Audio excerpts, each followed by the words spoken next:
Welcome to Australia Month, ladies and gentlemen. This is it, yes, and Australia Day is coming up, January 26th. We're going to talk about that today on the report from Tiger Mountain. Please stick around and listen.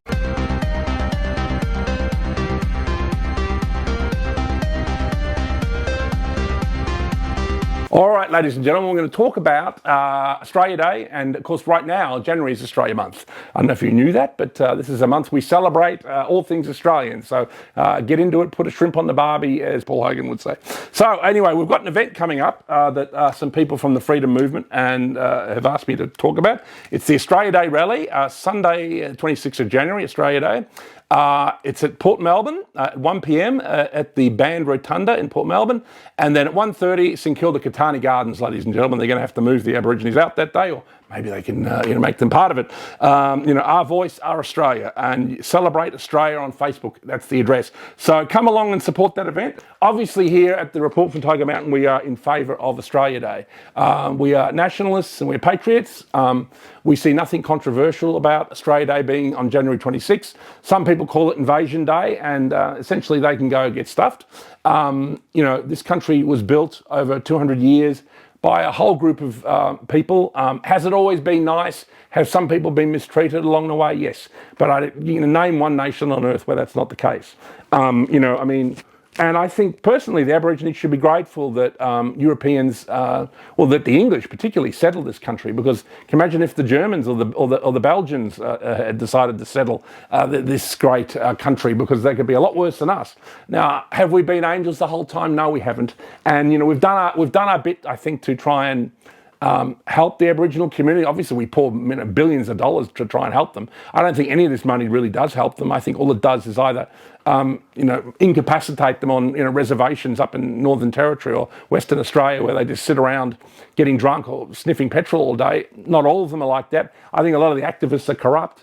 And that they, steal the money, and they're living in mansions in Sydney's, Double Bay, while, the poor Aboriginal community are still in a wretched state. So I wish that the money that is spent on Aboriginal affairs actually went to help Aborigines. So Tony Abbott, for example, went up to Aboriginal communities, and he would help them build things, infrastructure, little businesses, little shops. You want to give people a hand up, not a hand out.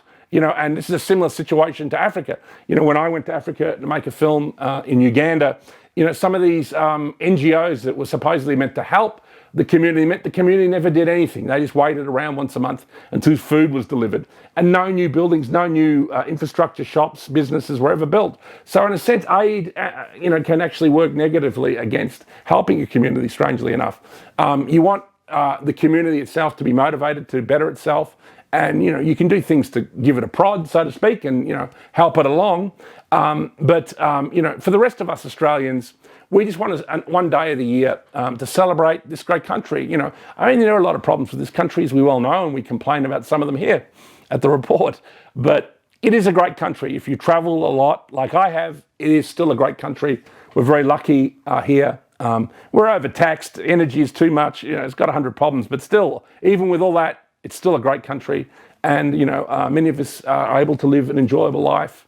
We're surrounded by beautiful things like books and movies and music, that we enjoy. So this country has, we should count our blessings, as the saying goes, and that's what we do on Australia Day. And we all try and come together, and say, well, this is a great country, and let's just try and keep it great. Let's just not wreck it, because maybe this country could be great for another 100 years, 200 years. Who knows? And I think it could be if we make the right political decisions. So there we are. And people who complain about Australia Day, really fuck off at this stage. Woke is long dead. Australia Day went through a period where people were unsure about it, but it's definitely coming back strong. There are pubs that, for example, said that they weren't going to celebrate Australia Day. They were attacked in media. It's a bit like with Sam Newman talking about the Welcome to Country. The majority of Australians agree with Sam Newman on that. People are sick to death of hearing the Welcome to Country. It was a scam put together by Ernie Dingo. It might have been a scam by him, but he did this silly ceremony almost as a joke, I think, to welcome some Maoris, and then it just took off and became some silly thing where now Aborigines charge 5 or 10 grand a ceremony, and I think the government spends $500,000, and that's just the government. God knows what the sporting bodies must spend. They would spend probably double that. So it's all a scam and a rip-off, and we just want to celebrate being Australians, ladies and gentlemen, and January 26th is the day to do it. We've got a lovely demonstration coming up. that you saw before that I mentioned on at the start of this report. So come out, support Australia Day, and salute the flag. There's only one, the Australian flag, and if you want to do anything with any other flag, well, that's your own business, but you can do that in the privacy of your own home. But celebrate Australia Day, and we love it here at the Report from Tiger Mountain. Cheers.